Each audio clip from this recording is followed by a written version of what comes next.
اکثر اوقات اللہ آپ سے آپ کی پسندیدہ چیزیں یا شخصیات اس لیے دور کر دیتا ہے تاکہ صرف آپ اور اللہ رہ جائیں۔ ہر ٹوٹی ہوئی امید مجھے اللہ سے جوڑتی ہے۔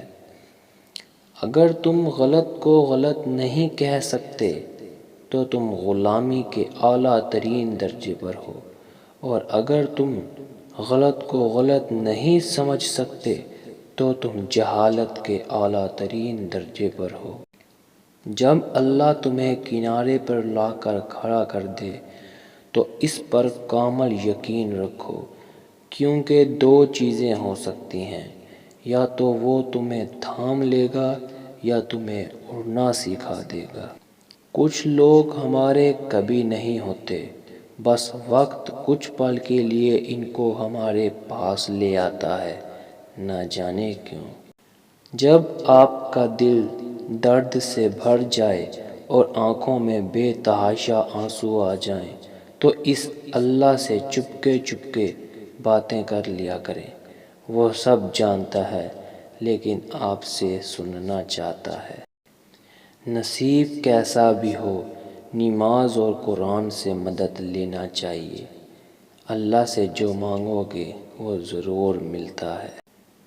ایک آدمی نے کسی بزرگ سے پوچھا، میرے اللہ اس وقت کیوں نہیں سنتا جب میں مانگتا ہوں؟ بزرگ نے مسکرا کر کہا، وہ تیرے گناہوں کی سزا بھی اس وقت نہیں دیتا جب تو کرتا ہے۔ عقل مند اور بے وقوفوں میں کچھ نہ کچھ عیب ضرور ہوتا ہے، مگر عقل مند اپنے عیب کو خود دیکھتا ہے اور بے وقوفوں کا عیب دنیا دیکھتی ہے۔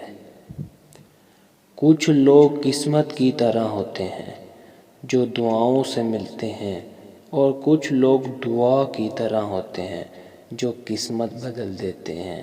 مجھے اس شخص پر تعجب ہوتا ہے جو روز دیکھتا ہے کہ اس کی سانس اور عمر کم ہو رہی ہے اور وہ موت کے لیے تیاری نہیں کرتا۔ انسان سب کچھ بھول سکتا ہے سوائے ان لمحوں کے جب اسے اپنوں کی ضرورت تھی اور وہ دستیاب نہیں تھے۔ میری لاکھ برائیوں کو جانتے ہوئے بھی مجھ سے بے حد محبت کرنے والا صرف میرا اللہ ہے۔ بے سکونی بڑھ جائے تو عبادت کا وقت بڑھا دو اور اللہ سے بات کرو، اور اپنے دکھ کا مداوع اسی سے مانگو، وہ رحیم و کریم ذات ہے۔ موسیٰ نے جس راستے سے دریا پار کیا، فرعون اس راستے پر غرق ہوا۔ راستے نہیں، رہبر بچایا کرتے ہیں۔ حضرت علی نے فرمایا، جب تم نے کسی سے محبت کی ہے تو اس سے ذرا برابر بھی محبت مانگو، کیونکہ تم نے محبت کی ہے، تجارت نہیں۔ رشتے دل سے بنتے ہیں، باتوں سے نہیں۔ کچھ لوگ بہت باتوں کے بعد بھی اپنے نہیں ہوتے اور کچھ خاموشی سے اپنے ہو جاتے ہیں۔ معافی مانگنا یہ ظاہر نہیں کرتا آپ غلط اور دوسرا صحیح ہے، بلکہ یہ ظاہر کرتا ہے کہ آپ کے نزدیک رشتے انا سے بڑھ کر ہیں۔ پلٹ کر جواب دینا بے شک غلط بات ہے، پر کبھی کبھار جواب دینا لازم ہو جاتا ہے، کیونکہ اگر ایسا نہ کیا جائے تو لوگ بولنے کی حدیں بھول جاتے ہیں۔ وہ بچپن میں ہم کہتے تھے نہ کہ لڑائی لڑائی، معاف کرو، اللہ کا گھر صاف کرو۔ اب سمجھ میں آیا کہ اللہ کا گھر تو دل ہے۔ ہم کافی دیر تک مسجد سمجھتے رہے۔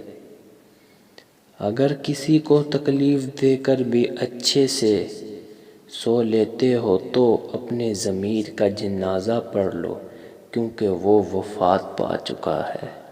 کسی شخص کا آپ پر اعتماد کرنا آپ کے لیے باعث فخر ہے، اور آپ پر جب کوئی اعتماد کرے تو کوشش کریں کہ اس کا مان رکھیں۔